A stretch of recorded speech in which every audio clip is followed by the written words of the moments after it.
Bismillahirrahmanirrahim. Assalamualaikum warahmatullahi wabarakatuh. Waalaikumsalam. Selamat siang, salam sejahtera untuk kita semua.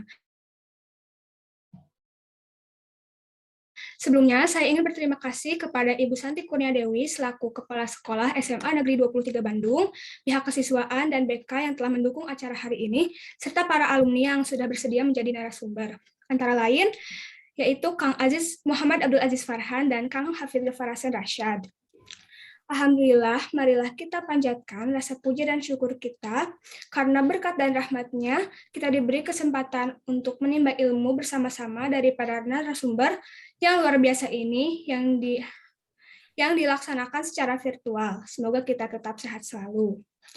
Sebelum acaranya benar-benar kita mulai, saya ingin memberitahu apa sih EduFair itu, karena mungkin masih ada yang bingung ya, EduFair ini acaranya tentang apa. EduFair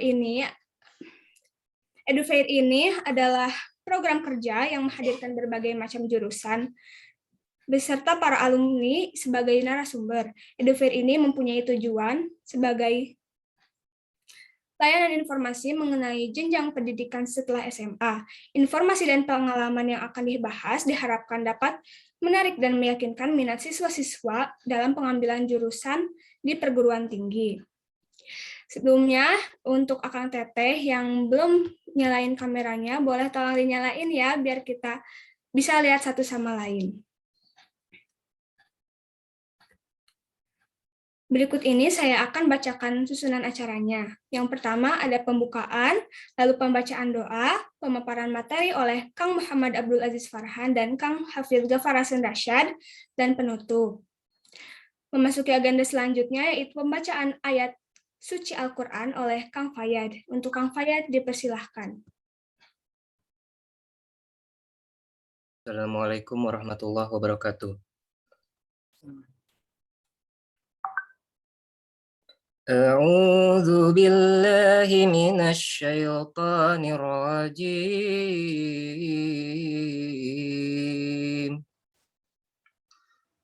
Bismillahirrahmanirrahim.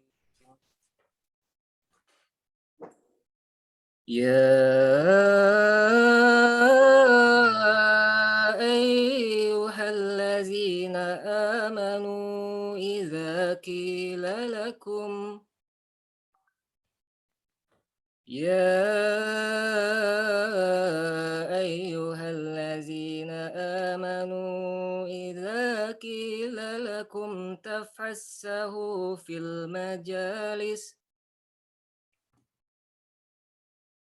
فافسحوا يفسح الله لكم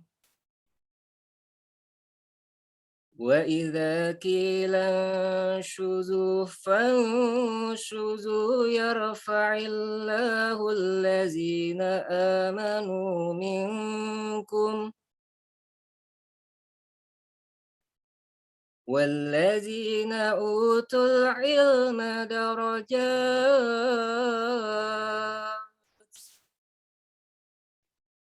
والله بما تعملون خبير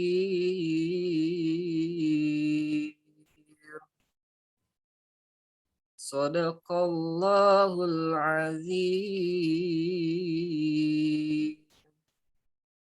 Assalamualaikum warahmatullahi wabarakatuh.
Baik, terima kasih.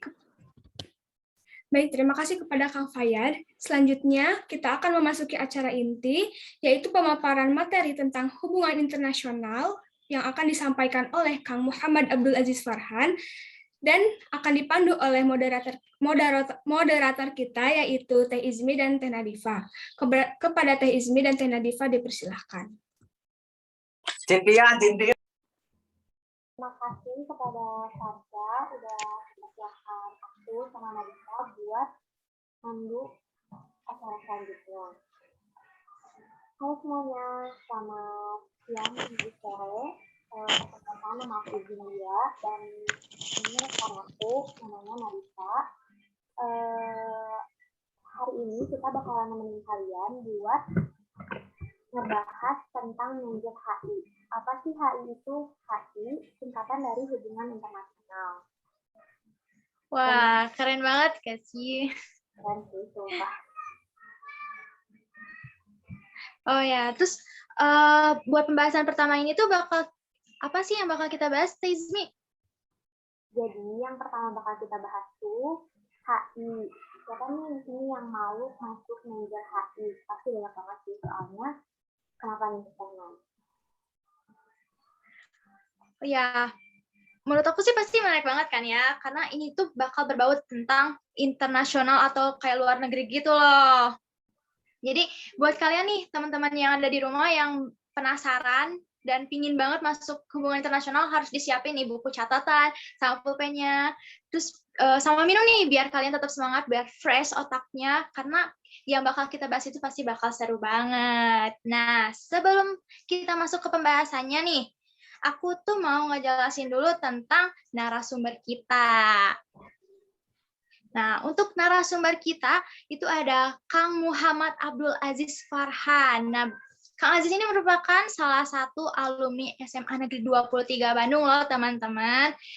Kang Aziz itu punya banyak sekali pengalaman dalam leadership, human relations, dan public speaking. Keren nggak sih? Makanya Kang Aziz itu bisa masuk ke hubungan internasional. Dan sekarang Kang Aziz itu merupakan salah satu mahasiswa di Faculty of Political Science and Social Science di Universitas Jember. Dan untuk pengalaman organisasinya nih, keren banget lah. Kang Aziz ini pernah menjadi Director General University of Jember International Relation Model United Nations Club loh teman-teman, dan juga pernah menjadi Co-founder and Secretary General University of Jember Model United Nations Club. Keren nggak sih, Tezmi? Keren banget sih. Kang Aziz juga kan waktu dulu itu pernah jadi ketua OSISnya 23 kan. Jadi benar-benar mantap banget sih Kang Aziz. Oke, daripada lama-lama, karena yang lain udah nggak sabar nunggu narasumber kita, langsung kita panggil aja yuk. Yuk, oke. Halo Kang Aziz. Halo, ada Kang Aziz. Halo Izmi, Nadifa. Halo. Halo Kang, apa kabar? Ya, alhamdulillah baik. Gimana kalian berdua juga? Alhamdulillah kita baik. Teman-teman di rumah juga harus baik juga ya, harus sehat. Alhamdulillah. Gimana nih Kang kesehariannya Akang ngapain aja gitu akhir-akhir ini? Oke. Kalau keseharian biasa saya bantuin kerjaan orang tua di rumah, beres-beres piring. Wah. Terus Mantap nih. apa namanya? Enggak, aku suka cuci piring soalnya. Itu Wah, rajin banget gitu. kan? Enggak, soalnya apa ya? Kalau pas cuci piring itu tangan tuh kan megang gitu tuh. Jadi nggak tahu lah, enakan aja gitu. Oh, suka terus main sisanya yang licin-licin ya? enggak gitu maksudnya. Keren sih. Oke. Ya terus apa ya? Sekarang lagi ngerjain proker juga sama sibuk tugas kampus. Semester 5 bikin banyak istighfar, guys. Aduh, Wah, mantap nih. ya, Udah semester 5. Keren banget. Terima kasih ya. Oh iya, Akang ini kan masuk ke jurusan hubungan internasional, bener nggak sih? Ya kan? Nah, itu aku penasaran nih, buat teman-teman di rumah juga pasti penasaran kan? HI, tentang hubungan internasional Islam. tuh apa sih? Bisa dijelasin nggak sih, Kang? Oke. Jadi biar teman-teman di rumah juga bisa tahu nih apa itu hubungan internasional. Ini maaf ya sebelumnya kalau aku banyak tahu gitu agak kurang bisa serius gitu soalnya orangnya Iya, nggak kaget apa-apa. aja gitu tiba-tiba disuruh ngobrol kayak gini. Tapi santai aja ya, maaf kalau Iya, banyak santai-santai. cengengesan atau gimana gitu. Oke, tadi nanya apa?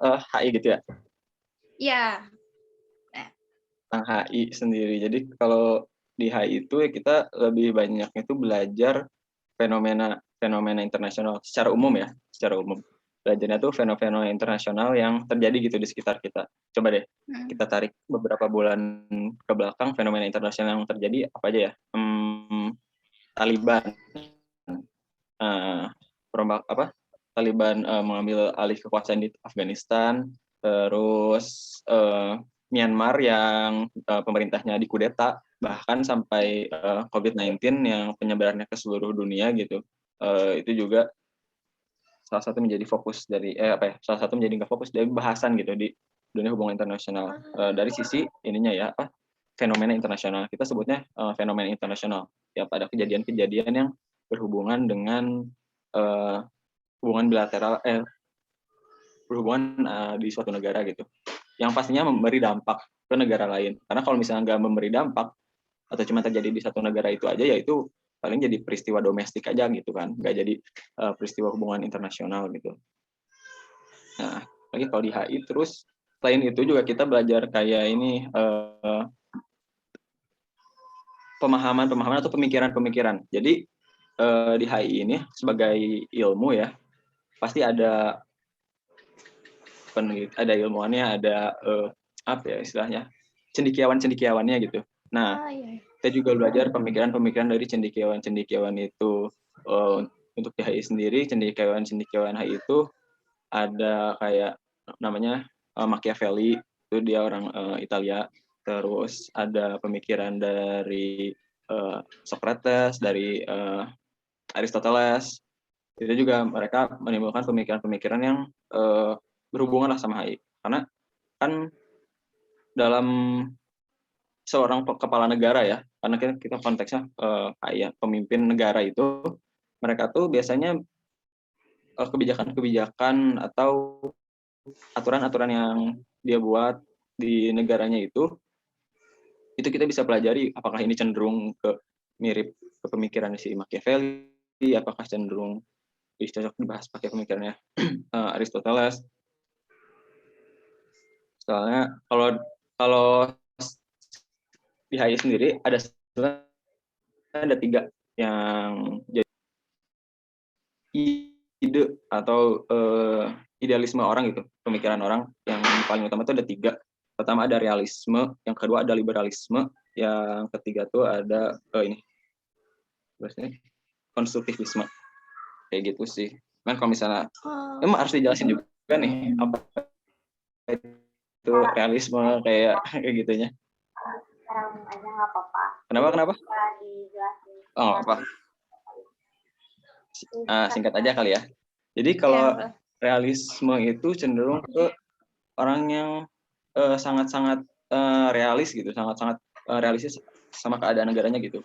Biasanya orang-orang realis ini juga dia cenderung melindungi diri negaranya sendiri, bahkan rela untuk mencederai atau menyerang ke negara lain demi kedaulatan negaranya sendiri gitu.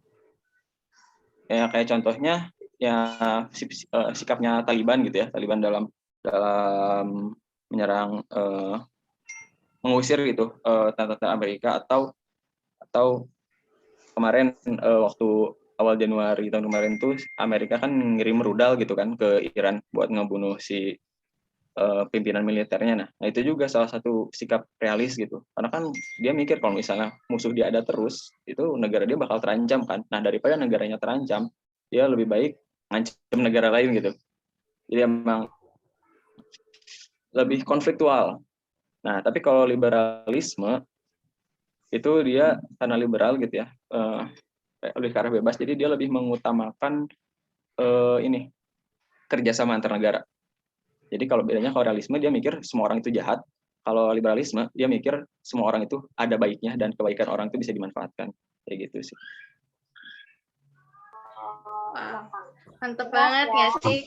Jadi, iya, jadi kita juga bisa tahu nih tadi bahasannya tentang apa aja, tentang ada fenomena terus kejadian, terus kayak berhubungan langsung dengan global gitu kan. Tuh, sudah dijelasin lagi tuh tadi 3 itu, keren banget sih. Keren banget. Karena berhubungan dengan internasional kan ya, jadi global. Iya, benar banget. Oh iya nih Kang, aku mau tahu dong persiapan Akang waktu pas mau masuk jurusan itu. Kayak misalkan dulu tuh nyiapin apa aja gitu, biar teman-teman di rumah juga tahu. Persiapan waktu UTBK kali ya berarti? Iya. Oke. Ini good question sih sebenarnya. Aku senang banget ditanya kayak gini. Jadi dari cara belajarnya sendiri dulu ya. Itu dulu aku alhamdulillah punya privilege buat bisa ikutan bimbel, ikutan les ya, bimbingan belajar. Nah, jadi aku mau saranin teman-teman, untuk teman-teman yang sekarang punya privilege untuk bisa ikut bimbel, ikut les dimanapun, itu tolong dimanfaatkan sebesar mungkin gitu. Jangan udah punya privilege bisa bimbel tapi malas-malasan gitu di bimbelnya. Itu yang pertama. Menurut aku, karena aku orang yang nggak bisa belajar sendiri, harus ada yang ngajarin gitu. Aku dapat bimbel itu privilege yang besar banget buat aku. Tapi kalau teman-teman yang nggak bimbel juga bisa kok, kalau punya gadget dan akses internet juga kan itu privilege besar. Karena banyak juga soal yang bahas UTBK dan grup WhatsApp yang bahas tentang UTBK, bahkan sampai ke yang suka ngasih TO gratis gitu loh, TO gratis sama catatan belajar itu juga banyak di internet. Aku sih biasanya nemunya di Twitter, di Instagramnya bimbel. Biasanya tuh aku sepele aja kali ya. Bimbel NF tuh biasanya suka ngasih TO gratis gitu. Kadang suka ngasih TO gratis, itu juga ikut aja tuh. Nah, terus jangan pelit juga kalau misalnya teman-teman dapat nih bahan-bahan belajar, catatan belajar dari orang lain. Coba di-share aja gitu, yang kira-kira bakal berguna juga buat teman-teman yang lain gitu. Nah, karena tadi aku bilang aku alhamdulillah dapat privilege bisa bimbel, akhirnya aku belajar tuh tiap pulang sekolah bimbel. Terus kadang minta tambahan juga di tempat les gitu, sama diskusi sama teman satu bimbel gitu, diskusi. Teman harus punya teman-teman yang ambis juga gitu, karena sadar nggak sadar lingkungan teman-teman itu bakal mempengaruhi perkembangan diri teman-teman juga, kayak gitu. Nah, lagi ya, aku juga lihat catatan belajar karena aku punya teman yang sama-sama belajar gitu, aku lihat catatan belajar mereka kayak gimana, oh kayak gini, yang nggak ngerti diskusiin bareng-bareng gitu. Apa ya, cara belajarnya ya, tekniknya gitu ya, teknik itu kalau cara belajar kalau menurut aku sih balik lagi ke kita masing-masing ya, teman-teman. Manusia kan beda-beda nih ya, ada yang lebih cepat ngerti kalau ngedengerin, ada yang lebih cepat ngerti kalau ngebaca, ada yang harus praktik gitu kan, latihan soal juga bisa kan. Itu masuk ke gaya belajar ya. Gaya belajar kan ada yang auditif, ada yang kinestetik, sama ada yang visual. Nah, kebetulan aku tuh lebih ke kinestetik, karena dulu pernah tes waktu SD tuh, lebih ke kinestetik. Jadi harus latihan ya, terus harus praktik gitu, harus praktik. Jadi coba cari aja deh gaya belajar yang kamu suka yang mana, yang lebih dominan gitu ya. Karena sebenarnya kalau dikombinasiin tiga-tiganya itu bagus gitu. Itu malah bagusnya tuh dikombinasiin, dan aku juga emang ngekombinasiin itu. Cuman mana yang lebih dominan itu yang lebih menonjol gitu gaya belajar yang dalam diri kamu gitu. Keren banget sih, teman-teman jangan lupa dengerin saran dari Kang Adit karena itu tuh sangat-sangat bermanfaat, apalagi buat kalian yang kelas 12 kayak aku gini, bentar lagi UTBK, benar harus lebih fokus dan lebih giat belajar lagi. Keren banget Kang Adit. Selanjutnya apa nih Teh Nad? Oke nih, aku dari tadi kan ngedengerin tuh, wah excited banget nih sama jurusan hubungan internasional. Terus apalagi kita bakal berhubungan langsung gitu loh tentang internasional gitu, tentang hal-hal yang ada di luar negara kita sendiri gitu. Terus itu tuh sebenarnya berat nggak sih Kang masuk ke situ gitu, menurut Kang gimana? Masuk ke HI berat atau enggak? Kalau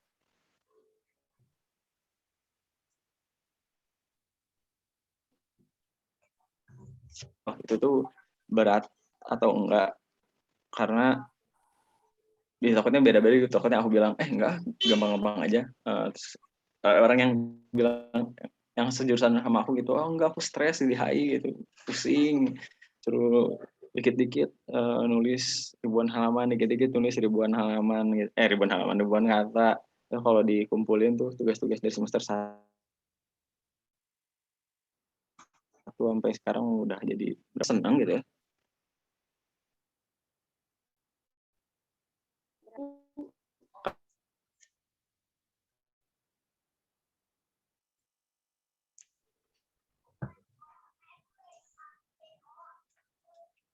Oh.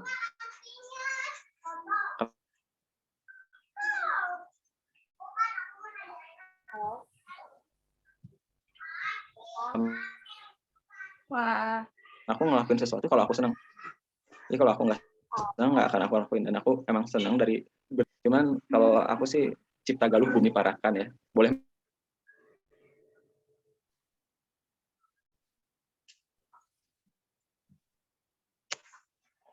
Maaf ya teman-teman, Kang Aziz. Oh iya, maaf banget ini kayaknya jaringannya Kang Aziz. Iya, nanti juga balik lagi. Nah, Balik lagi. Maaf ya. ya nggak apa-apa Kang. Gimana Biasa. Kang? Ya nggak apa-apa Kang. Nah tadi. Jadi gitu sih aku Ya. seneng gitu kerjainnya. Tapi kalau capek ya pasti ngeluh gitu. Cuman nggak apa-apa ngeluh, tapi tetap aja kerjain gitu. Jangan ngeluh nggak dikerjain. Kayak sesuai Manusiawi dengan ngeluh mah. ini gitu. Santai aja.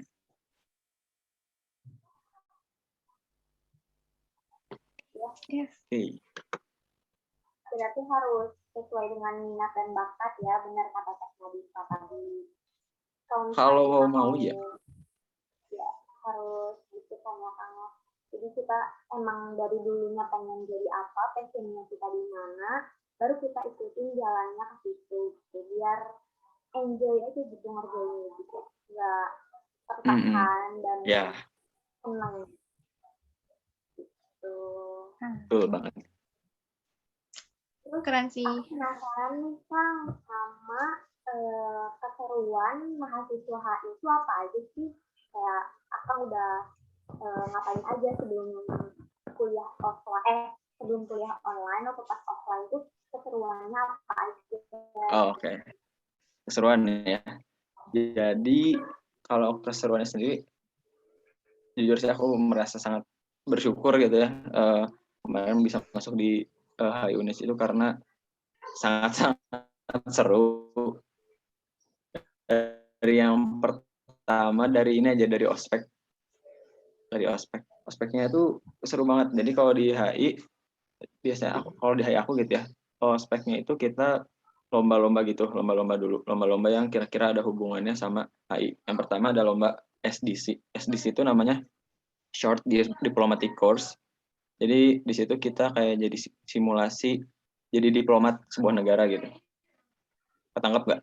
Nah jadi kita kayak ngewakilin negara, nanti diacak tuh negaranya kita dapat apa, misalnya dapat Nepal gitu atau dapat Zambia gitu. Nah ntar kita mewakili negara itu terus ngebahas suatu topik yang berhubungan sama banyak negara. Kayak contohnya apa ya, topik yang berhubungan sama banyak negara, topik-topik internasional tuh pengungsi misalnya kan. Itu kan pengungsi itu yang ngurusin nggak cuma satu dua negara, banyak loh yang menandatangani konvensi pengungsi. Nah itu tuh nanti kita mewakili negaranya itu mewakilin satu negara. Kita di situ bakal belajar buat debat, buat cari informasi, riset tentang negara itu. Terus ya kita speak up deh mewakilin negara itu. Terus selain SDC waktu itu ada apa ya, ini tuh lombanya tuh ini news reading, speech, news reading, baca berita pakai bahasa Inggris kan. Baca berita pakai bahasa Inggris, terus ini speech itu pidato, di pidato, SDC, speech, epic biasanya. Kayak apa ya? Makalah kali ya.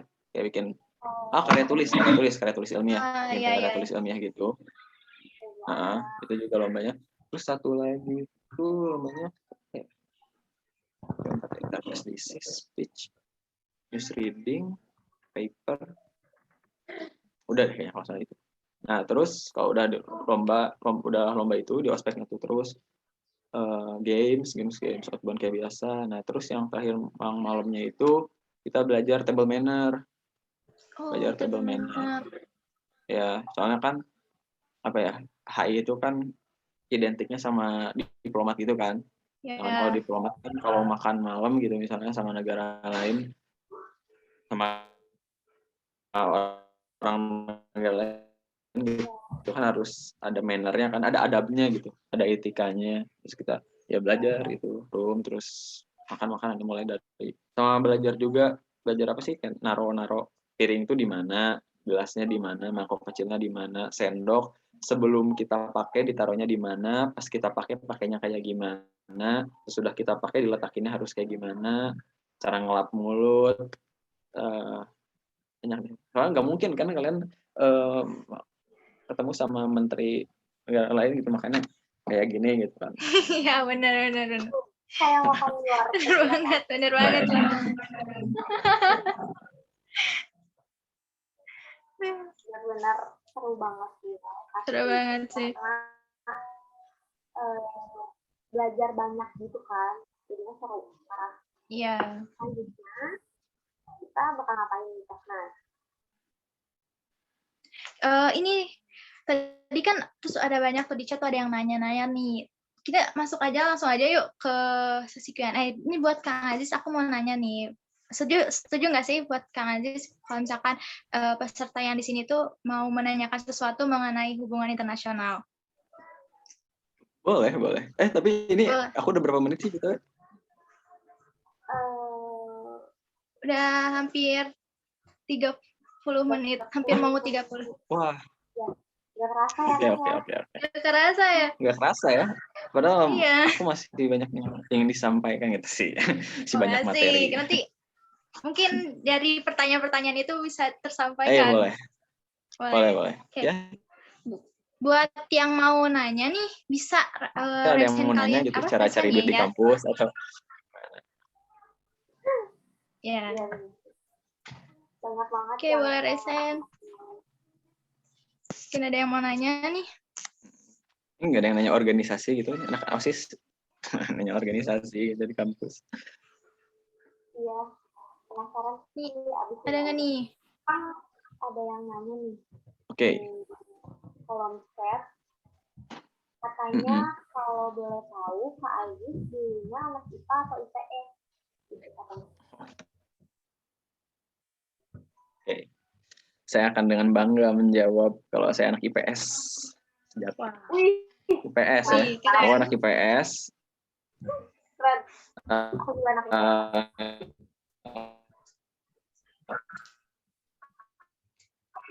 Iya dong.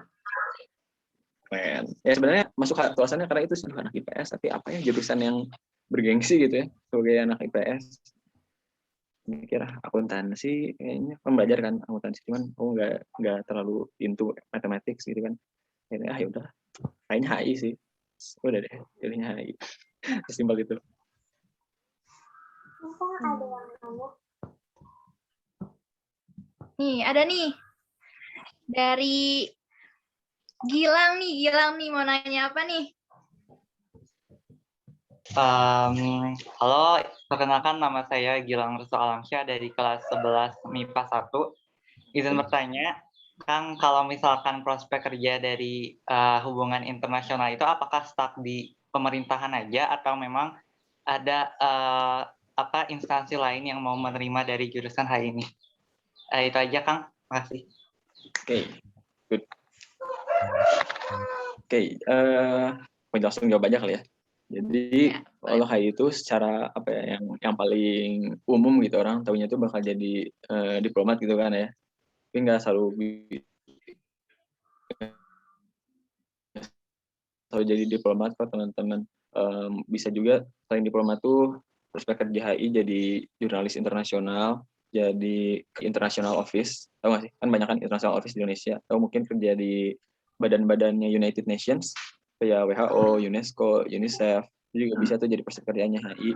Bahkan di PLN dan di PELNI, tahu PELNI, PT Pelabuhan Nasional gitu, PELNI itu ya. Karena saudara aku dia alumni HI, kerjanya di PT PELNI di pelabuhan gitu. Dan aku pernah ngobrol sama kenalan aku orang PLN waktu aku sakit COVID kan di isolasi mandiri di hotel gitu kan. Terus kenalan sama pasien-pasien di situ gitu. Ada yang kerja di PLN. Terus aku nanya, emang bisa ya di PLN jadi HI? Bisa, tapi biasanya kayak di kantor pusatnya gitu. Jadi di bagian yang ada hubungannya sama mungkin kerja sama internasional gitu atau walaupun pokoknya di kantor-kantor pusatnya bisa sih kayak jadi jurusan itu. Jadi nggak terbatas jadi diplomat doang ya. Dan emang karena jadi diplomat doang, kalau misalnya semua anak HI itu jadi diplomat tuh saingannya saudara-saudara luar biasa banyak gitu. Emang hidup ini penuh persaingan ya. Benar-benar.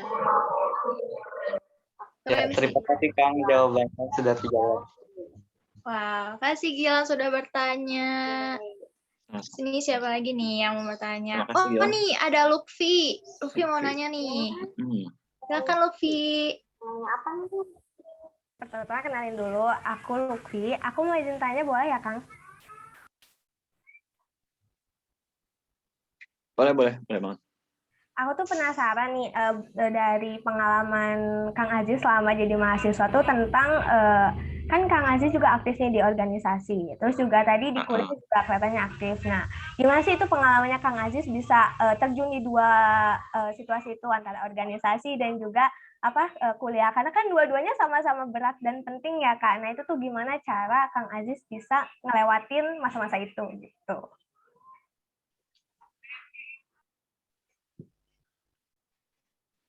Oke.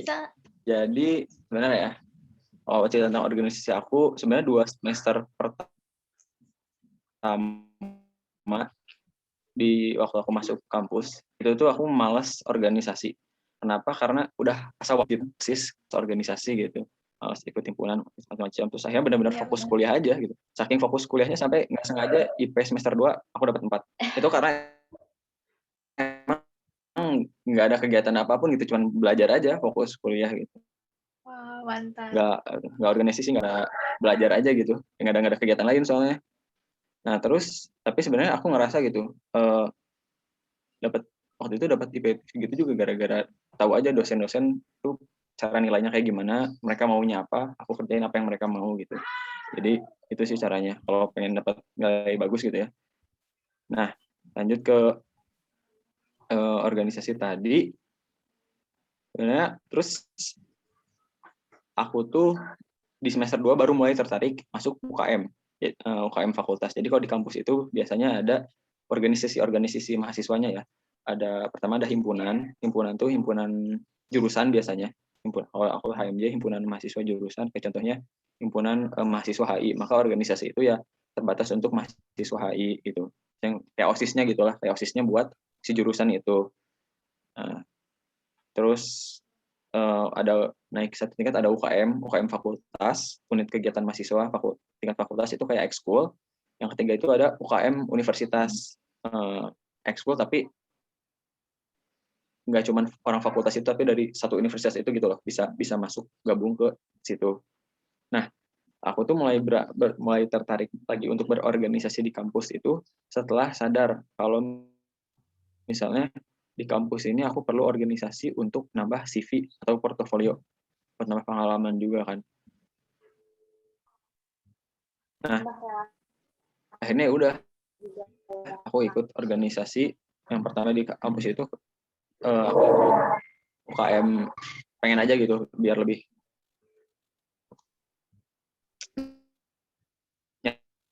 dari suasana yang ekspresif dan bebas. Nah, terus itu namanya model United Nations. Model United Nations itu simulasi sidang PBB. Kalian tahu PBB kan?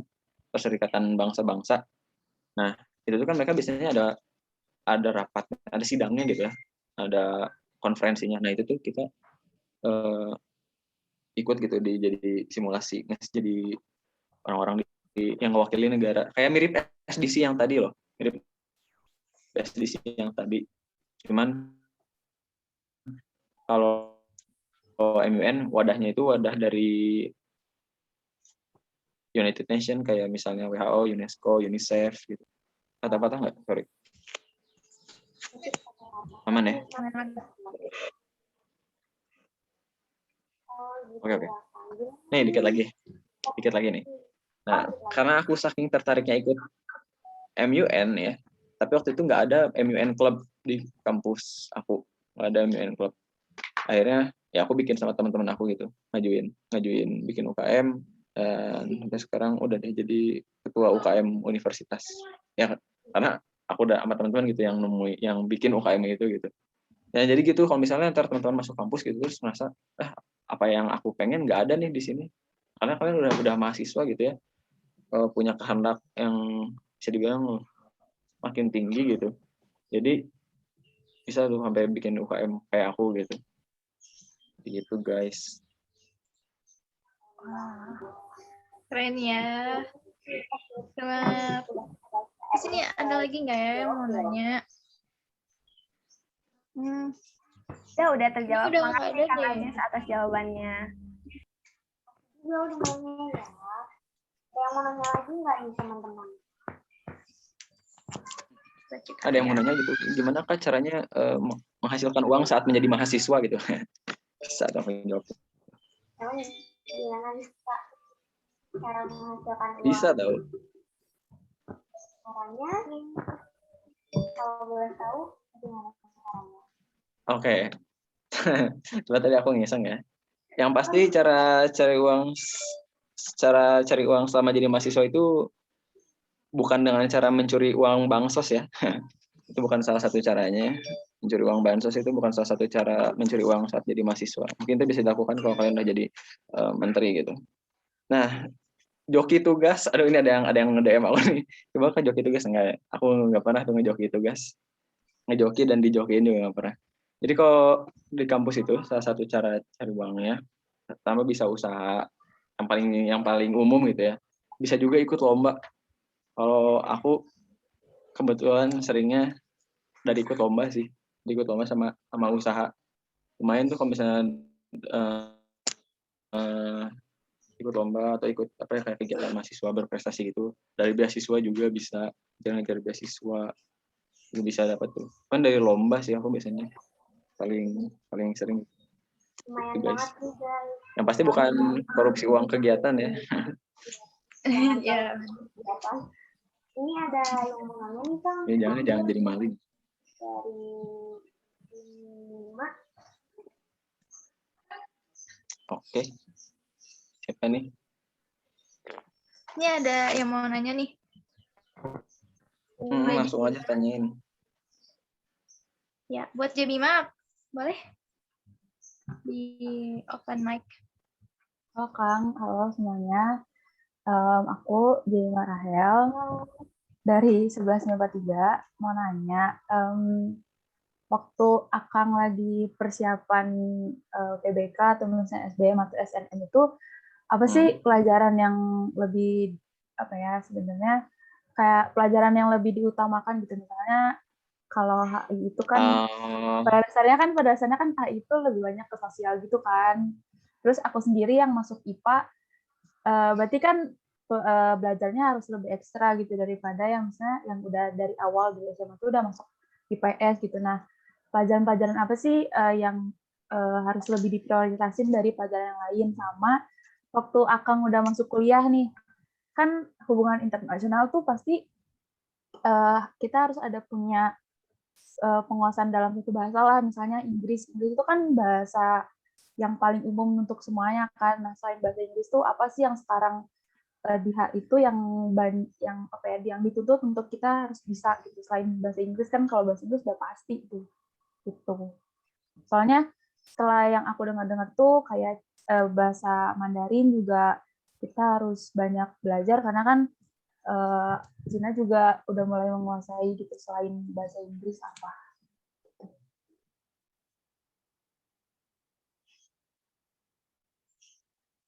Oke. Gimana, Kang? Boleh Kang? Wah, kayaknya Kang Aziznya ada masalah ya?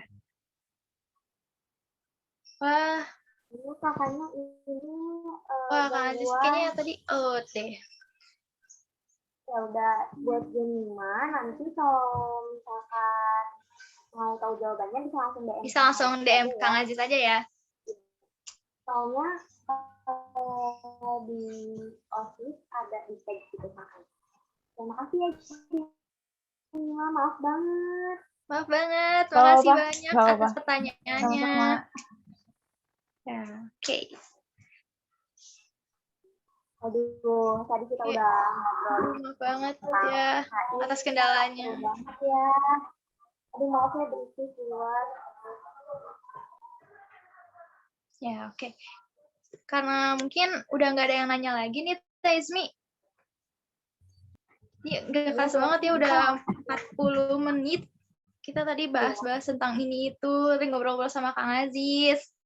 Seru banget sih para tentang hubungan internasional ini. Terus banyak banget ya tadi prospek kerjanya tuh gak cuman jadi kerja di pemerintah doang, tapi bisa juga ke luar negeri. Wah, itu keren banget sih. Luas banget Ya. prospek kerjanya. Benar. Mungkin untuk selebihnya kita serahin lagi aja ya ke MC-nya. Oke, silakan Farsha. Baik, terima kasih kepada Teh Izmi dan Teh Nadifa karena telah memandu pemaparan materi bersama Kang Muhammad Abdul Aziz Farhan. Luar biasa ya penyampaian materi tentang hubungan internasional ini. Semoga apa yang kita dapat dari materi tadi bisa bermanfaat bagi kita semua. Selanjutnya yaitu jeda selama 10 menit. Para peserta bisa melemaskan ototnya dan minum tanpa meninggalkan Zoom meeting.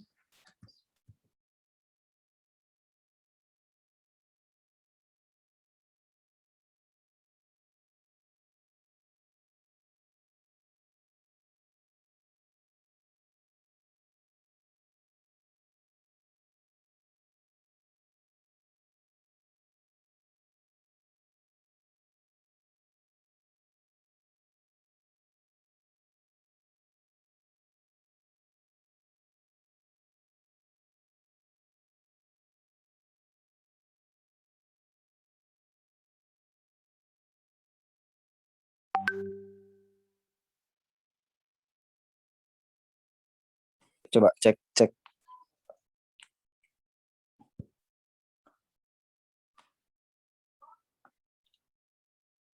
Lagi. Cek.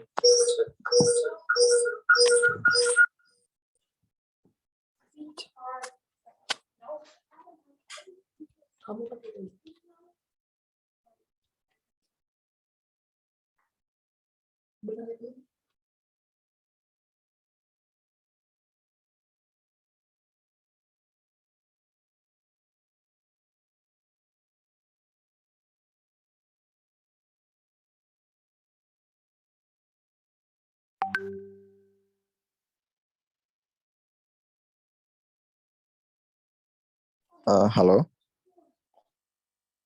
Tuh, versinya itu nggak sama.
Oh,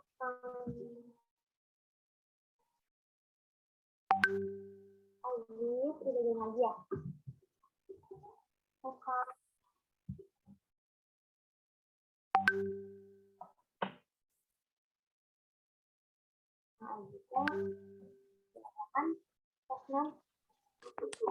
Oh ya, sorry.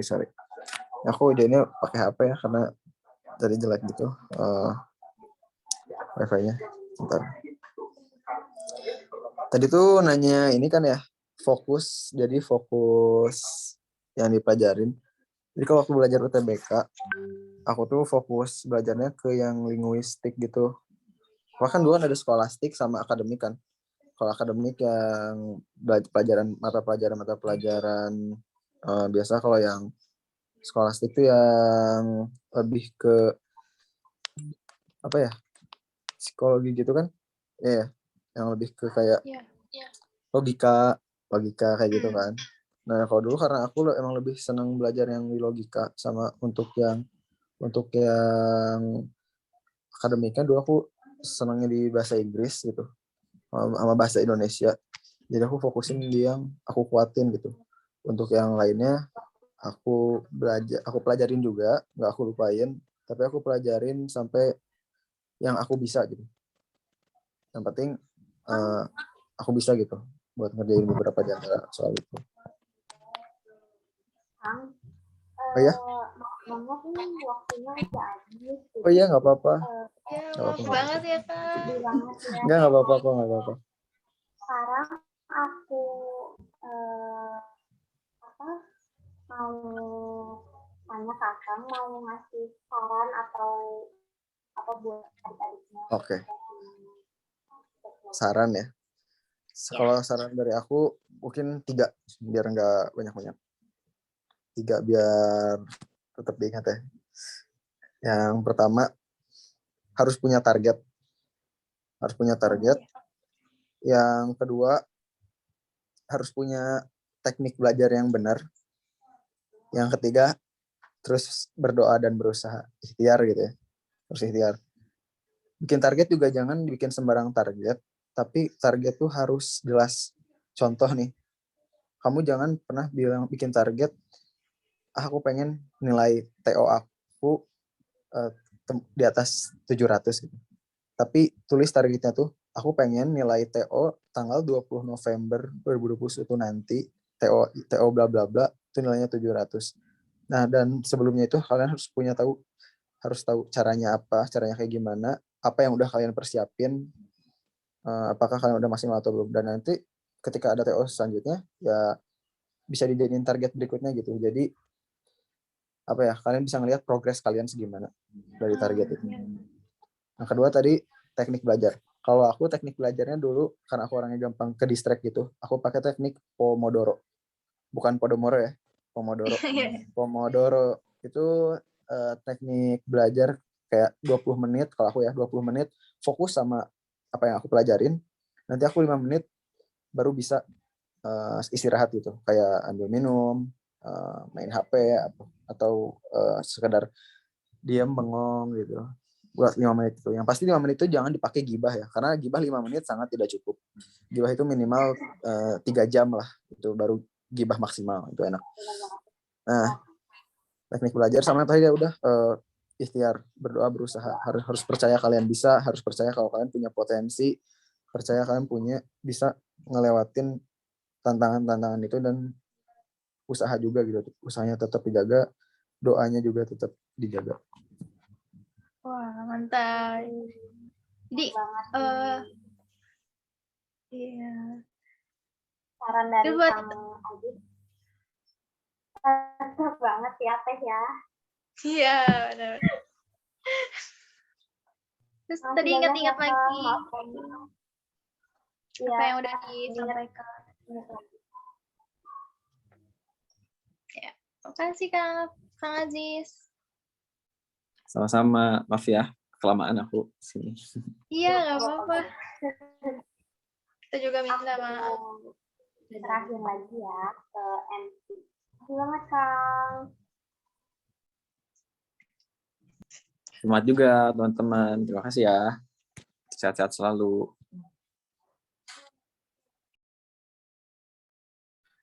Ya, gimana teman-teman? Udah cukup ya istirahatnya? Sekarang kita lanjut ke materi yang kedua, yaitu tentang arsitektur. Tapi sebelum itu, yuk kita saksiin dulu video animasi berikut ini.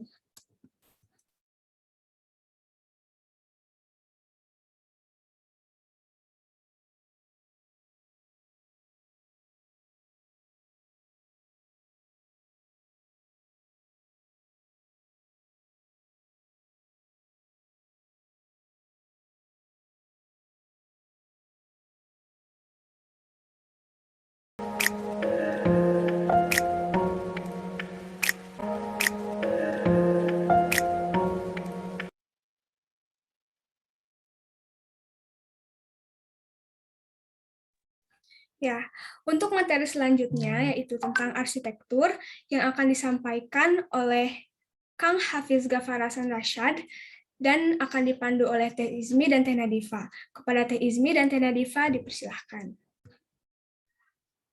Oke, makasih Farsha. Duh, balik lagi nih. Tadi baru aja closing, udah balik lagi ya kan, guys. Kayak sebelumnya aku mau halo lagi. Hai semuanya, masih semangat kan ya? Pasti masih semangat dong, harus semangat. Ini kita berdua kembali lagi nih sama buat yang mungkin ada yang baru join atau gimana. Ini aku Nadifa ya, kenalin lagi aku Nadifa. Terus ini ada rekan aku Izmi. Tadi kan kita udah ngobrol-ngobrol nih tentang Minjar HI ya kan. Tapi udah banyak banget tuh yang udah dibahas dari awal sampai akhir, pasti keren banget kan ya. Ya, buat yang kedua kita bakalan ada Minjar satu lagi nih. Apa nih Fanat minjarnya? Jadi untuk pembahasan kedua ini kita bakal ngebahas tentang arsitektur. Nah, buat teman-teman pasti banyak lah ya yang pingin masuk arsitektur. Bener kan? Pasti banyak. Dan kayaknya menarik banget nih. Soalnya kita, menurut aku pribadi, aku tuh suka banget sama arsitektur nih. Karena ini merupakan salah satu, aku jujur ya, ini merupakan salah satu jurusan yang pingin aku masuki. Jadi aku excited banget. Kalau menurut kamu gimana, Temi? Asli, ini tuh menarik banget, soalnya kan kayak mencari tentang infrastruktur gitu kan ya, terus mengenai pembangunan, terus pastinya seru sih pembahasan lebih seru dari, tidak kalah seru dari pembahasan yang tadi. Iya, benar banget. Yang tertarik sama Minjar arsitektur, pantengin terus ya sampai beres. Sebelumnya, aku bakalan kenal dulu nih sama langsung arsitektur. Jadi, Narsum arsitektur ini ada namanya Kang Hafiz Ghaffar Hasan Rashad. Dia tuh dia dulunya tuh ikutan OSIS juga, terus pernah ikutan organisasi di student organization, dan dia sangat-sangat friendly ya. Gimana nih Teh Nad? Bener gak waktu dulu?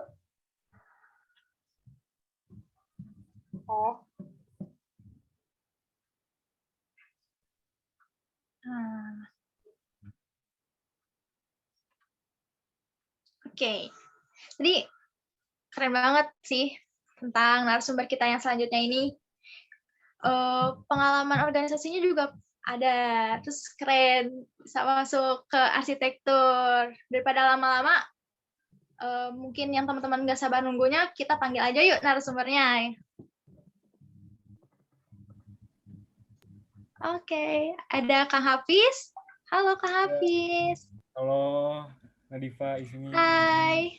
Pak. Halo Kang Hafiz. Gimana nih kabarnya Kang Hafiz? Baik, baik, alhamdulillah. Gimana kabar kalian juga? Semoga baik-baik aja ya. Wah, alhamdulillah. Aku baik. Semoga juga Ismi juga baik, dan teman-teman di rumah juga semoga tetap sehat sama semangat ya di siang menuju sore ini. Amin. Amin. Kang, aku boleh tahu nggak kesibukan Akang akhir-akhir ini tuh ngapain aja? Oke, Erni. Sebelumnya perkenalan dulu kali ya, biar enak gitu. Oh ya, Oh iya benar, boleh silakan. boleh. Maaf banget, Kang. Halo semuanya, kenalin nama saya Hafiz, biasa dipanggil Hafiz juga. Saya sebagai mahasiswa arsitektur di salah satu kampus swasta di Bandung. Pada kesempatan kali ini saya akan memberikan pengalaman saya berkuliah di jurusan arsitektur. Nah, tadi yang tanggapi oleh moderator Ismi, akhir-akhir ini di jurusan arsitektur ngapain aja sih? Untuk pengalaman Hafiz ya belakangan ini sibuknya tuh ya tugas sih sebenarnya, tugas dalam artian itu karena Hafiz sudah masuk di semester 2 kemarin tuh, jadi lebih fokus di arsitektur tuh untuk ngulik bangunan berlantai 2 gitu, sama ada kayak halte-halte gitu di Bandung. Oh gitu ya, Kang. Keren banget. Berarti udah mulai belajar buat ngebangun gitu kan? Atau kayak lagi belajar gitu ya, Kang ya? Keren banget sih. Parah. Mantap. Tadi kan ngomongin tentang tugas-tugasnya Kang juga nih. Terus mungkin teman-teman di rumah juga pada belum tahu nih tentang jurusan arsitektur, Kang. Nah, bisa dijelasin nggak sih menurut Akang tuh jurusan arsitektur tuh apa? Terus mengenai apa aja nih jurusannya tuh? Oke, jadi gini, jurusan arsitektur, pasti dari kalian banyak yang anggap kan, wah arsitektur rame nih ngedesain rumah, ngedesain gini. Ternyata gak di situ doang, arsitektur tuh lebih luas cakupannya. Dari pengalaman Hafiz juga ya, emang sih awalnya juga saya juga mau arsitektur karena emang dasarnya passionnya udah kayak gambar, ngedesain gitu, terus sama ada suka sama kayak hitungan dikit, kayak nyangkut-nyangkutin hitungan, coba aja arsitektur, soalnya kayak kayaknya gampang deh gitu, ternyata nggak segampang itu. Dalam jurusan arsitektur kita itu diminta untuk lebih menjadi orang yang detail.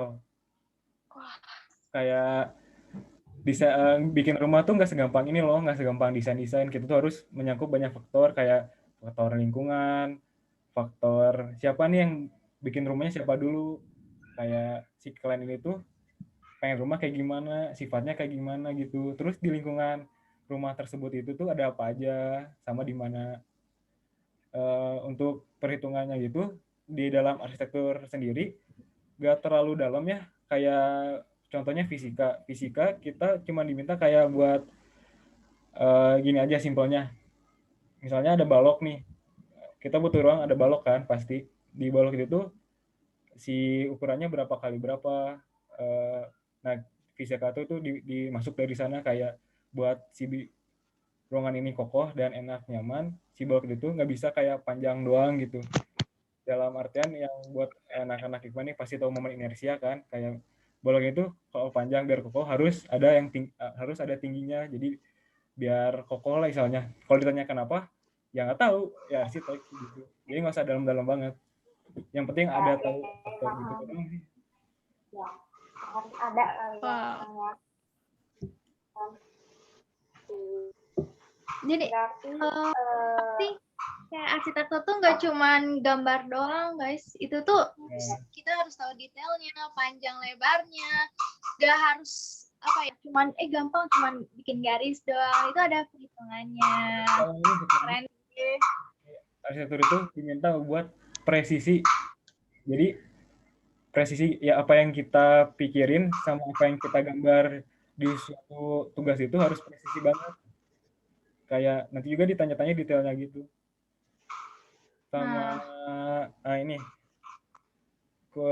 kasarnya gini deh, mahasiswa arsitektur itu diminta untuk bisa merealisasikan suatu gambaran di pikirannya sebelum kita dicurahkan ke gambar kita tersebut. Jadi misalnya iya benar, nggak boleh asal gambar lah, kayak harus mikir dulu. Misalnya ada ini, coba kalian bikin rumah 3x3 atau kamar kali 3x3, jadi kita mikir dulu 3x3, oh berarti ada ini, harus gitu, harus kepikiran dulu, harus kegambar lah istilahnya gitu. Oh, berarti harus ada di luar kepala dulu ya, Imajinatif Kak. lah, imajinatif, harus imajinatif sih. Wow, Jadi tuh. harus tinggi Wow, berarti ya. keren. Keren banget sih. Keren banget. Gitu, tapi bisa ngebangun rumah gitu kan, seru. Terus kan aku kepo nih, kalau misalkan buat persiapan masuk jurusan arsitektur tuh apa aja sih, Kang? Persiapan ya. Iya. Persiapan. Dari pengalaman pribadi sih persiapan paling kalian buat masuk suatu jurusan arsitektur misalnya di kampus saya misalnya. Untuk masuk arsitektur tuh cuman kita diminta gambar suatu ruangan aja. Simpelnya gitu. Tapi persiapannya sebelumnya kan udah tahu oh pasti arsitektur pasti gambar dong, nggak akan jauh. Ya udah kita iseng-iseng aja gambar gitu, iseng-iseng gambar, iseng-iseng bikin ruangan sendiri, itu sendiri. Intinya mah itu sih, iseng-iseng gambar sih. Biar kasah juga, biar gak kaku lah waktu di tesnya gitu. Sama itu aja cari referensi banyak kan, karena referensi dari YouTube, dari PixArt juga banyak. Keren. Keren sih. Jadi intinya harus nyiapin gambar dulu ya. Kitanya harus jago gambar dulu kan ya, Kang ya. Gak harus jago juga mah, tapi bisa lah seenggaknya. Iya, bisa. Oke.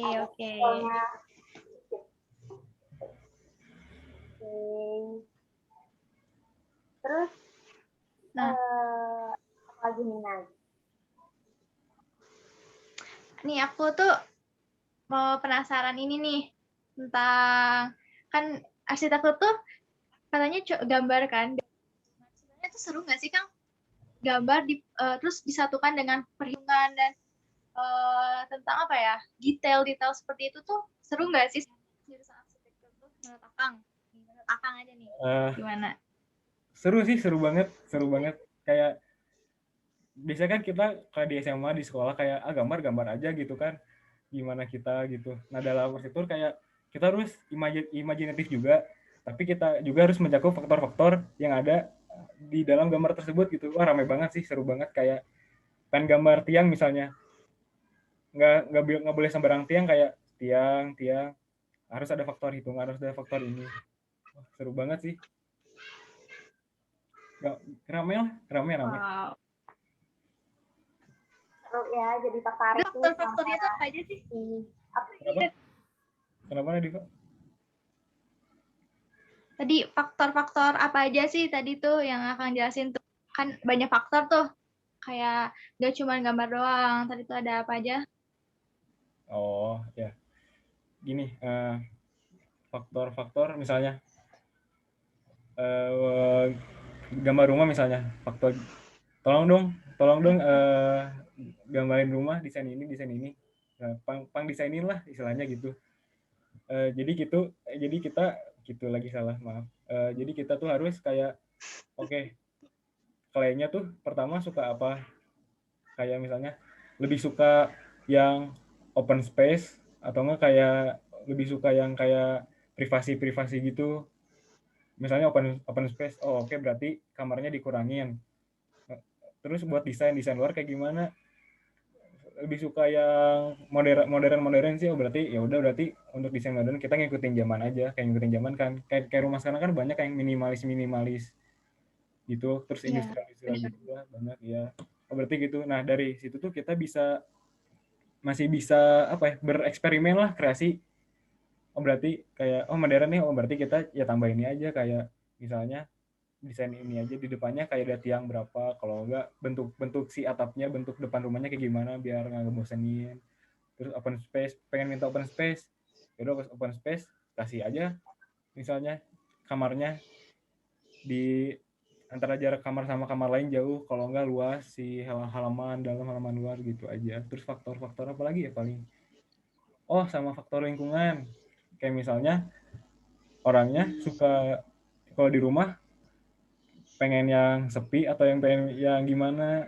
Kita lihat lingkungan di sekitar pengen di rumah itu ada apa aja sih, misalnya yang bikin gaduh, misalnya ada bengkel, ada pabrik, oh berarti nggak bisa di sini nih, soalnya pasti bakal keganggu suaranya. Terus pengen di kayak di mana benar. jalan akses menuju jalan protokol gampang nggak? Di sana ada fasilitas apa aja, misalnya rumah sakit, supermarket gitu sih. Faktor-faktornya kayak gitu kurang lebih. Jadi kita tuh nggak semata-mata cuman lihat di rumah itu doang gitu, harus lihat lingkungan sekitarnya gitu. Oke, berarti harus pentingin dulu pandangan dari konsumennya terlebih dahulu, Ya, terus langsung ke lingkungannya, jadi bisa mengetahui nih ini untuk huniannya tuh nyaman dan layak nggak sih gitu Ya. untuk dibangun di situ. Ini lagi apa? Kayak arah mata angin, matahari terbit gitu. Kompas lah istilahnya, penting itu penting banget. Iya. Harus tahu arah Wah, mata angin keren gimana. sih. Banyak banget aspeknya sih. Iya benar banget. Karena banyak orang yang pengen dapat cahaya matahari lebih banyak Ya, dan benar ada banget. juga orang yang pengen dapat Iya, cahaya benar. matahari lebih Kayak sedikit gitu kan ya. biar siang nggak kepanasan, biar kalau siang tuh cerah tapi nggak panas, kalau malam sejuk tapi nggak kedinginan gitu sih. Oh, mantap. Oh, iya, Bang. Apalagi nih, Aisyah? Aku pengen nanya nih, kan kalau misalkan jurusan arsitektur tuh berat gak sih menurut Akang sendiri? Kayak ada kesulitan tersendiri gitu, kayak gimana? Berat ya. Balik lagi sih ke orang-orangnya, kalau relatif ya, kalau menurut Hafiz mah kayak berat atau enggaknya gimana kesiapan orangnya aja gitu menghadapi si jurusan tersebut.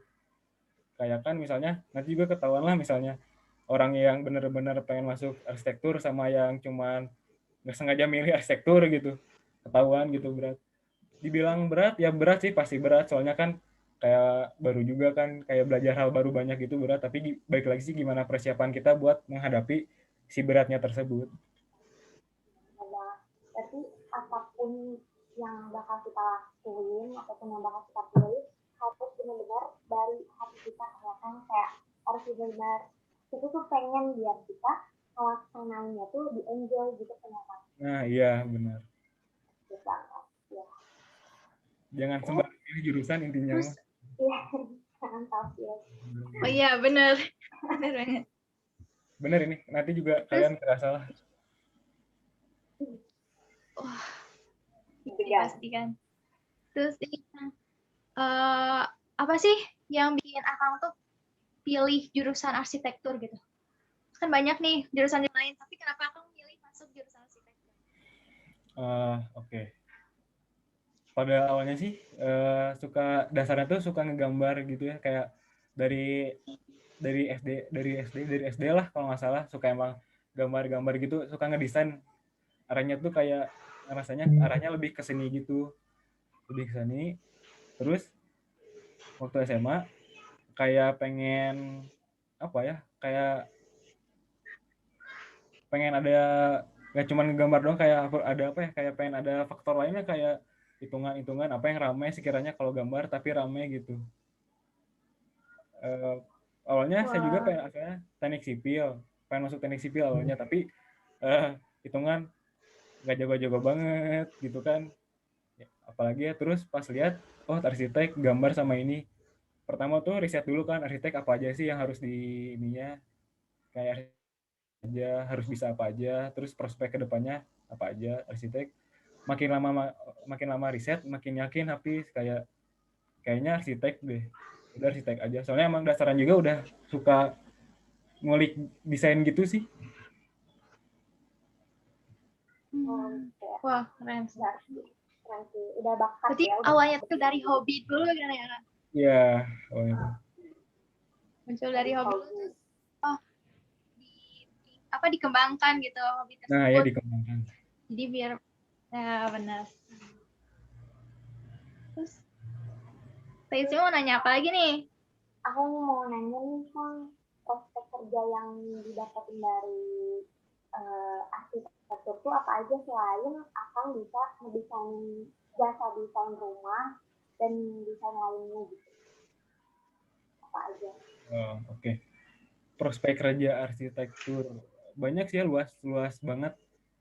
nanti benar kata Ismi tadi, kita tuh bisa bikin desain sendiri gitu, jasa sendiri. Nah itu masuknya kita itu bikin studio sendiri. Kayak kalau kalian tahu kayak Andrea Martin, arsitektur terkenal gitu, terus banyak lah juga. Kita tuh juga bisa masuk kayak apa namanya, kayak PT-PT besar gitu, perusahaan-perusahaan besar gitu kayak Wika, Agung Podomoro. Nah kita tuh di sana masuknya sebagai konsultan.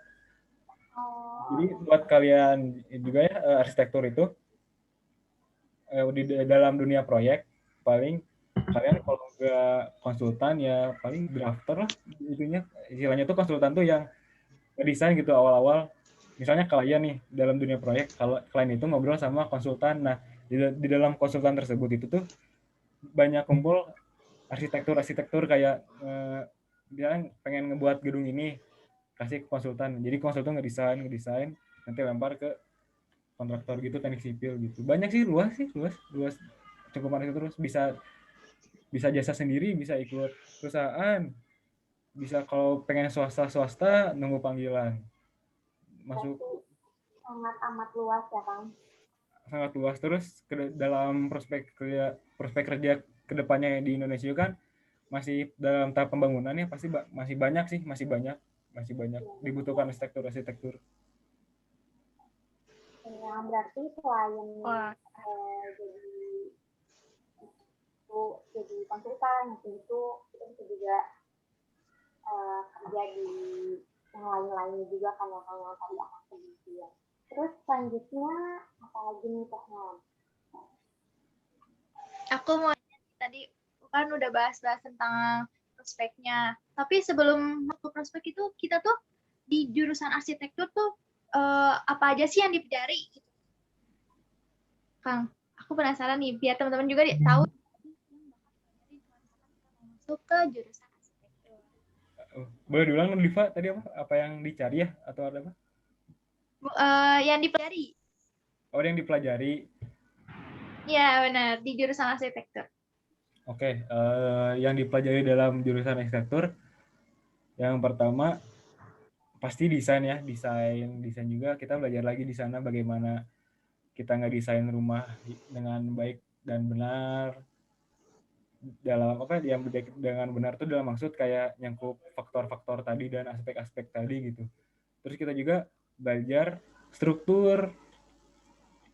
Setelah struktur pasti kan rumah itu butuh dalam rumah itu kan pasti butuh struktur kan biar kokoh lah istilahnya.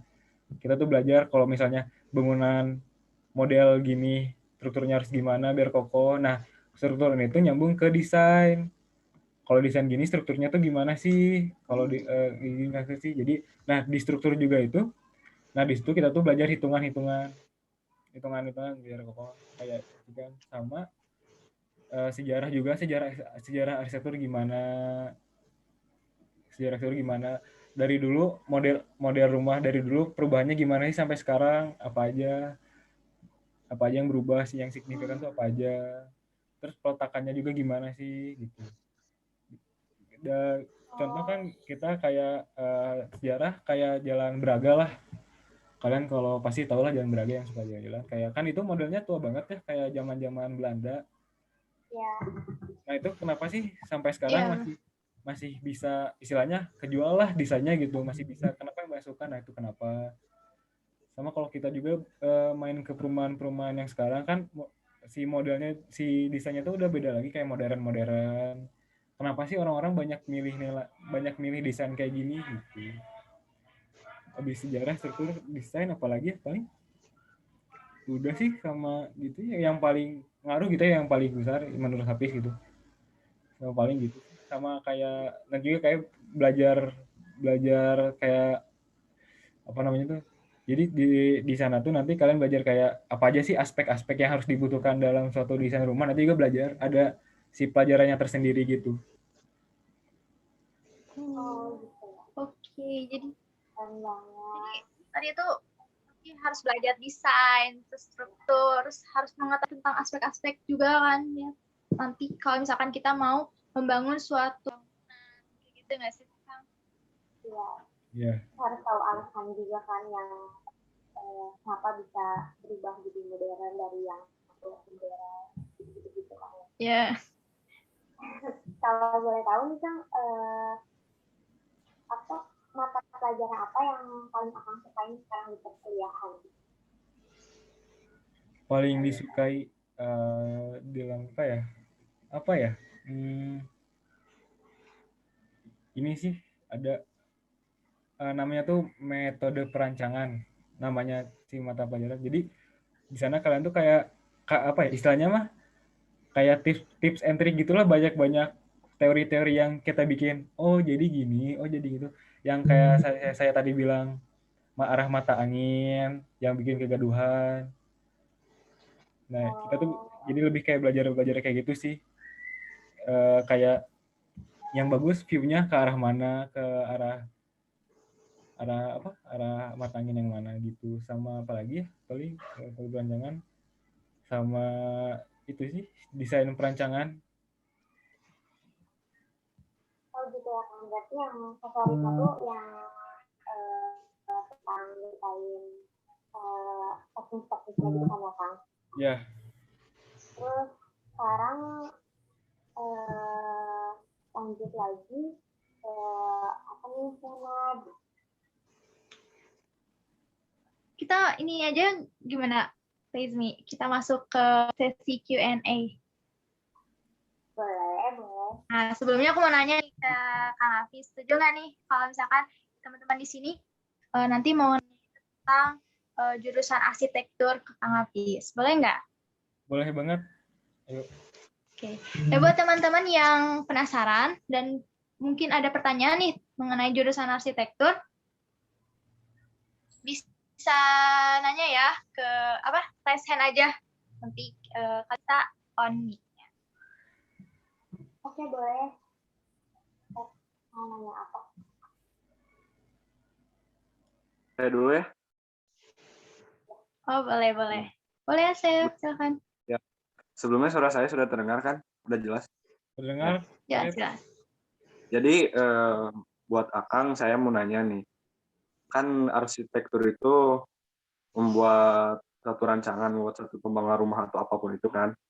Nah, supaya si pembangunan ini tuh terjalan, tercipta sesuai ekspektasi kita, hal apa saja sih yang paling penting yang harus kita perhatikan gitu supaya wah keren nih gitu, kita bangga dengan hasil sendiri, apa sih yang paling penting? Iya. Jadi bagaimana biar kayak lancar gitu ya, kayak biar sesuai ekspektasi. Berarti kan udah mulai tahap pembangunan ya, kayak proyek gitu. Kita juga arsitek nggak bisa gerak sendiri gitu. Misalnya buat mewujudkan suatu bangunan yang kita pengen, nggak bisa gerak sendiri. Jadi banyak kayak misalnya arsitek turun ke teknik sipil misalnya buat perhitungan yang benar gimana, turun ke mandor, nanti ke kuli gitu. Intinya mah biar kita sesuai ekspektasi dari rancangan kita dulu yang harus benar gitu, yang harus benar banget, harus matang lah istilahnya. Sama banyak juga komunikasi sama si klien tersebut. Kalau nggak sama klien ya sama kita juga harus gimana sih biar nggak ada miskom lagi, nggak harus revisi ulang gambar tersebut. Sama kita juga harus komunikasi yang benar sama si kayak pekerja di lapangan tersebut, biar nggak kayak, karena banyak di proyek juga misalnya kita gambar misalnya gambar balok di sini, di sebelah misalnya gambar balok tuh 2, nah nanti di proyek juga tiba-tiba jadi 1 misalnya, pasti ada miskom gitu loh, pasti sering gitu mah. Jadi kita juga harus banyak apa sih, banyak jangan sampai miskom lah, jangan sampai miskom sama apa yang kita udah gambar gitu di dalam proyek, intinya begitu. Oke, makasih Kang. Ya, sama-sama. Terima kasih Asep atas pertanyaannya. Mungkin ada yang ada Gilang. Ya, saya ingin bertanya. Sebelumnya perkenalkan, nama saya Gilang dari kelas 11 MIPA 1. Izin bertanya, kan ada yang namanya arsitektur lanskap sama arsitektur interior. Nah, itu tuh apa bedanya dari arsitektur biasa sih, Kak? Oh, oke. Bagus pertanyaannya. Jadi nanti juga emang ada, jadi arsitektur juga dibagi-bagi kayak ada arsitektur interior, lanskap. Nah itu juga beda jurusan, kayak di PB kan kalau kalian misalnya pengen arsitektur di PB, kalian juga itu di PB itu arsitekturnya lebih ke lanskap. Nah lanskap itu apa sih? Jadi lanskap itu lebih mementingkan si lingkungan di luar ruangan, kayak misalnya taman, ya taman, bentuk taman kayak taman-taman daerah kita, kayak halaman, taman gitu dalam skala yang besar. Kalau interior, si arsitektur interior itu lebih fokus ke si dalam ruangan. Beda sama kan kalau sangkap luar ruangan, kalau interior dalam ruangan. Bedanya gitu. Jadi lebih fokusnya tuh kemana aja sih, lebih ke ahli bidangnya tuh, ahlinya di mana gitu. Kalau kalian misalnya jago ngedesain taman bagusnya gimana, ya ambil aja lanskap. Kalau misalnya suka ngedekor interior kayak, oh kayaknya kamar ini bagus, kalau kayaknya ruangan ini bagus ditambah ini deh, kayaknya ruangan ini bagus kalau gini, ya udah ambil aja interior. Kalau misalnya kalian lebih umum, kayak lebih luas gitu, ngedesain rumah rumah gitu, kayak dari depan sampai belakang dalam gitu, ya ambil arsitektur aja gitu. Gimana Siap, Gilang, terjawab. terjawab? Terima kasih. Oke. Terima kasih Gilang. Reisa mau nanya. Terima kasih sebelumnya. Selamat siang Kang. Saya Reisa dari kelas 11 IPS 2, izin bertanya. Dari yang saya ketahui nih, dari SMK itu kan ada jurusan-jurusan tertentu yang membahas arsitektur ini, dengan artian bahwa ilmu-ilmunya lebih dulu dikuasai oleh yang SMK ini, sedangkan Akang mulai dari SMA. Bagaimana Akang bisa bersaing lah akan hal itu dan bisa tetap eksis di bidang arsitektur ini, Kang? Terima kasih. Ya, bagus pertanyaannya, relate banget. Jadi gini, saya juga ada di jurusan, dia tuh anak SMK. Nah, emang ya anak SMK yang jurusan arsitektur juga pasti lebih punya kelebihan duluan gitu, kayak licik lah, kayak udah start duluan gitu. Sementara saya kan masih SMA.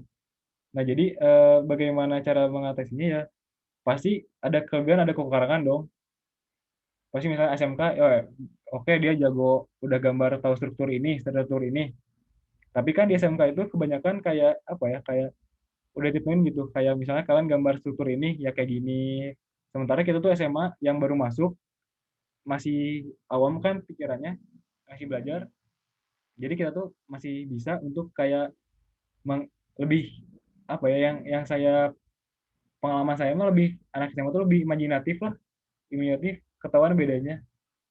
Kayak SMK tuh kayak udah tahu, oh harus gini. Sementara yang SMA tuh yang baru masuk dari SMA, kayaknya kalau gini bisa nggak sih, kayak lebih imajinatif, kayak lebih apa ya, lebih eksperimen lah gitu. Tapi emang dalam suatu apa ya, kayak suatu waktu gitu, anak SMK lebih itu sih, lebih unggul gitu. Tapi kita juga nggak kalah unggul yang dari SMA. Jadi Akang nggak terlalu khawatir ya tentang hal itu ya, Kang? Enggak. Karena Akang juga punya keunggulan dalam imajinasi gitu ya, Kang? Iya, keunggulan. Ya. Nggak jadi halangan gitu. Siap, terima kasih. Oke, ada yang mau nanya lagi? Oh iya, ada. Pak Faldi mau nanya nih, Kang. Pak Faldi, boleh. Oke, selamat siang Kang. Saya Rivaldi dari kelas 12 MIPA 3. Izin bertanya, kalau untuk di jurusan arsitektur sendiri itu kayak ada UKM atau organisasi gitunya nggak sih? Kalau misalkan ada, itu biasanya kayak gimana dan apa bedanya organisasi yang di tingkat kuliahan sama organisasi-organisasi yang ada di SMA? Gitu, Kak. Oke. Makasih Rivaldi atas pertanyaannya. Ya, di UKM, di kampus Hafiz sendiri, UKM yang dalam jurusan tuh kayak di jurusan UKM jurusan. Jadi kita tuh kayak bikin suatu studio sendiri, kayak bikin satu studio sendiri kayak gitu, kayak udah kayak apa ya, kayak udah bikin jasa sendiri gitulah. Tapi dalam studio itu kita juga masih bisa sharing, masih bisa belajar desain. Ada yang masih belajar, ada yang udah kayak nerima klien Terus apa bedanya sama UKM SMA ya, Rivaldi? Di kuliah tuh kayak lebih apa ya? Kayak lebih relasinya tuh banyak, relasi tuh lebih luas relasinya dari UKM tuh kayak bahkan ada yang kerja, udah ada yang kerja, ada yang punya. Jadi yang masuk tuh malah bawa kerjaan, malah bawa nih aku punya kerjaan nih tolong kerjain gitu kayak gitu. Kan kalau kebanyakan di SMA kan kita sama-sama belajar kan kayak dari nol lah istilahnya gitu, pengen tahu pengen ini. Nah dalam kuliah itu kayak lebih aktif gitu, kayak udah kerja lah istilahnya kasarnya gitu, kayak udah mulai aktif, kayak udah mulai eksekusi gitu sih bedanya. Oke, makasih Kang. Iya sih relasi. Masih kalau nanya selanjutnya ada yang nanya lagi nih Kang dari Nadita. Nadita boleh langsung. Oh ya, itu mic-nya nggak bisa on gitu. Aku atau Nadita. Kamu nanya apa? Saya bebas 22. Kalau dari SMP sama.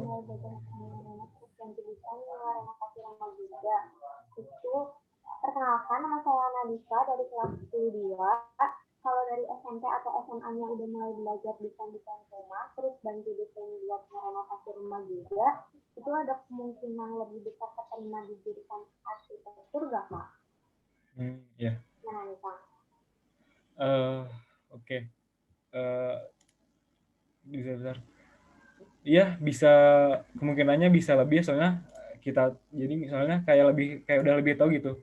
Kayak harus desain rumah tuh kayak harus apa aja dulu sih gitu, kayak udah kebayang duluan lah.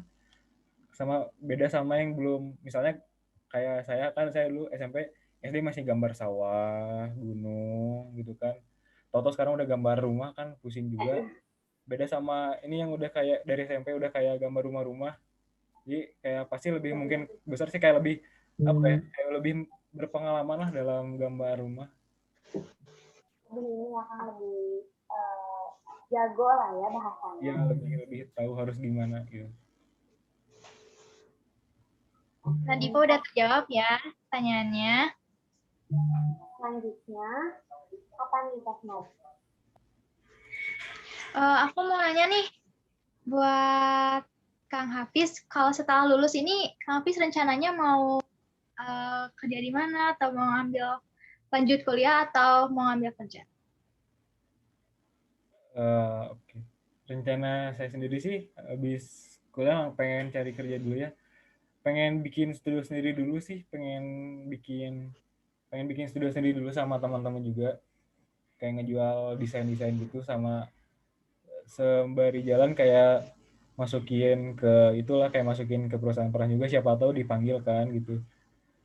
Terus sama untuk lanjutin kuliah kayaknya ntar dulu deh, pengen ngumpulin dananya dulu buat bayar kuliah sendiri sih, itu sih paling ini dulu sih, pengen bikin studio sendiri dulu aja, pengen bikin apa desain sendiri gitu yang kejual lah istilahnya gitu, pengen jual desain sendiri dulu.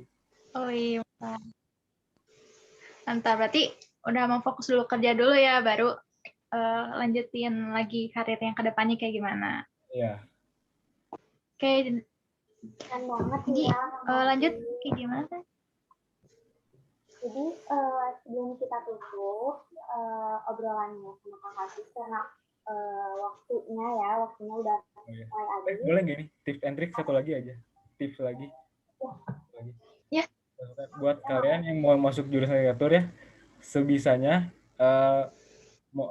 kalian tuh harus bersosialisasi, kayak harus bergaul sama yang lain, soalnya kan kuliah juga banyak kenal orang baru, banyak orang dari macam-macam lah, pasti banyak juga kan yang masuk arsitektur, terus saingan juga banget gitu ya. Nah kalian ambil peluang tersebut buat bersosialisasi. Kenapa? Karena relasi itu penting di arsitektur, penting banget. Nanti juga terasa benar banget, partner lah, jadi juga lah gitu. Intinya harus menambah relasi ya, sama ini juga sama ini manajemen waktu, paling penting manajemen waktu sih. Gak kalah penting juga manajemen waktu. harus bisa nge-manage waktu dulu buat arsitektur ya, soalnya tugas. Itu aja sih. Iya, benar banget. Makasih Oke. Kang udah Makasih banyak saran. Ya, sama-sama, makasih juga. banyak banget informasi yang aku dapat, yang bisa dapat apalagi ya Nalisa kan karena dia pengen jadi arsitektur juga. Terus gimana nih teman-teman, seru nggak yang arsitektur? Seru lah pasti ya. Soalnya banyak banget hal Iya. ya nggak sih, persiapan buat masuk jurusan arsitektur. Bener banget nggak, Mi? Bener banget. Terus itu jadi lebih tahu gitu kan. iya, tahu banget apa yang harus kita persiapkan. Terus tahu nih arsitektur itu seperti apa. Oke, buat Kang Hafiz, terima kasih banyak sekali lagi atas waktunya. Karena apa ya? Tadi bermanfaat banget sih pembahasannya, ngobrol-ngobrolnya tadi banget sih, Farah. Terus kita berdua selaku moderator itu mengucapkan terima kasih buat teman-teman nih. Dan buat Kang Hafiz juga terutama untuk pemaparannya. Selalu sukses terus ya Kang Hafiz. Ya, sukses juga ya, selalu. Makasih banyak ya udah diundang jadi narasumber. Iya. Makasih. Sama-sama Kang, makasih juga. Makasih. Aku mau ngingetin buat teman-teman yang masih punya pertanyaan buat jurusan hubungan internasional ataupun arsitektur, kalian bisa langsung DM aja ke narasumber kita yang tadi. Kalau misalkan HI ke Kang Aziz, dan kalau misalkan arsitektur, kalian langsung ke Kang Hafiz. Buat Instagramnya ada di IG Office ya, kita langsung tag gitu di Instagram. Makasih teman-teman udah join. Dan makasih juga buat semuanya. Aku serahin lagi ke MC. Baik, terima kasih kepada Teh Izmi dan Teh Nadifa karena telah memandu pemaparan materi bersama Kang Hafiz Ghaffar Hasan Rashad. Luar biasa ya penyampaian materi tentang arsitektur tadi. Semoga apa yang Kang Hafiz sampaikan dapat bermanfaat bagi kita semua. Alhamdulillah, tak terasa nih, sekarang kita sudah berada di penghujung acara. Terima kasih kepada para peserta yang sudah hadir dalam acara EduFair dari awal sampai akhir. Semoga apa yang disampaikan dari para narasumber dapat bermanfaat bagi kita semua. Khususnya terima kasih kepada narasumber yang sudah menyempatkan hadir di EduFair kali ini. Demikian acara EduFair hari ini. Jangan lupa untuk menyaksikan acara EduFair selanjutnya, yaitu hari Kamis tanggal 16 September 2021. Mohon maaf apabila ada salah kata yang disengaja ataupun tidak disengaja. Terima kasih atas perhatiannya. Wabillahi taufiq wal hidayah. Wassalamualaikum warahmatullahi wabarakatuh.